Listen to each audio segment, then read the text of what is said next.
Welcome to Guru review. இந்த வீடியோவில் 2024 எடுக்கப்பட்ட ஒரு ஹாலிவுட் திரைப்படமான வாண்டட் மேன் திரைப்படம் எப்படி இருக்குது அப்படிங்கிறத அந்த உள்ள பார்க்க போகிறோம். இப்போ இந்த திரைப்படம் தமிழ் டப்பிங்கோட லைன்ஸ்கேட் பிளேயில் வந்து பார்த்தீங்கன்னா வெளிவிட்டுருக்குறாங்க. இந்த படத்தை ஒரு ப்ராப்பரான ஆக்ஷன் கலந்த ஒரு கிரைம் த்ரில்லர் ட்ராமாவாக எடுத்திருப்பாங்க.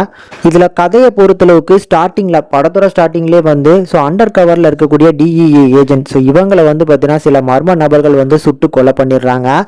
இவங்கள சுட்டு கொலை பண்ணதுக்கான ஐ விட்னஸை சேர்ந்த ஒரு 2 பொண்ணுங்களை வந்து மெக்சிகோ ஜெயிலில் வந்து இப்போ அடைச்சி வச்சிருக்கிறாங்க.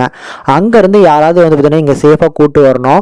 அதுக்காக நம்ம படத்தோட கதாநாயகனை வந்து பார்த்தீங்கன்னா அப்பாயிண்ட் பண்ணுறாங்க. இவரை பொறுத்தளவுக்கு ஒரு ரிட்டையர்ட் ஏஜில் இருக்கக்கூடிய ஒரு போலீஸ் ஆஃபீஸர். இவர் போய் சாதாரணமாக வந்து பார்த்தீங்கன்னா அவங்கள கூட்டு வந்துடலாம் அப்படிங்கிற மாதிரி கேஷுவலாக போகிறாரு. ஆனால் போயிட்டு கூட்டு வர்றப்போ வந்து பார்த்தீங்கன்னா சில மர்ம கும்பல் வந்து பார்த்தீங்கன்னா அவங்கள கொலை பண்ணதுக்காகவும் வெயிட் பண்ணிக்கிட்டு இருக்கிறாங்க. இதுக்கு மத்தியில் நம்ம ஹீரோ எப்படி போராடி கூட்டு வராரு அப்படிங்கிற அந்த தான் படத்தோட முக்கியமான பிளாட்டு. இந்த கதைக்கு இவங்க கொடுத்துருக்கக்கூடிய ஸ்க்ரீன் பிளே வந்து பார்த்தீங்கன்னா ரொம்ப சுமாரான ஒரு ஸ்க்ரீன் பிளே தான் கொடுத்துருப்பாங்க.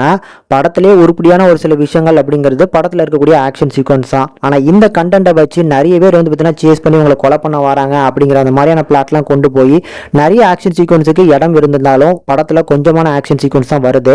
அதெல்லாமே ஓரளவுக்கு பெட்டராக தான் ஹேண்டில் பண்ணியிருக்கிறாங்க. சூப்பர் அப்படிங்கிற மாதிரிலாம் சொல்ல முடியாது. படத்தோட கதாநாயகன் அதை சுற்றி வரக்கூடிய சைட் கேரக்டர்ஸ் எல்லாருமே ஓரளவுக்கு நல்லா பர்ஃபார்ம் பண்ணியிருந்தாலும் மொத்தத்தில் படமாக பார்க்கும்போது டூரேஷன் வைஸ் ஒரு 1.5 மணி நேரம் வருது. இந்த 1.5 மணி நேரத்தில் பெருசாக என்கேஜ் ஆகிற மாதிரியான சூப்பரான ஒரு சீன்ஸ் எங்கேயுமே வந்து எனக்கு ஃபீல் ஆகலை. அதனால இது ஒரு சுமாரான படம் தான். முடிஞ்சால் ட்ரை பண்ணி பாருங்க. தமிழ் டப்பிங்கோட படம் பார்க்கறதுக்கு ஓரளவுக்கு நல்லா வந்திருக்குங்க. அதுக்காக வேணா ஒரு 1 டைம் ட்ரை பண்ணலாம்.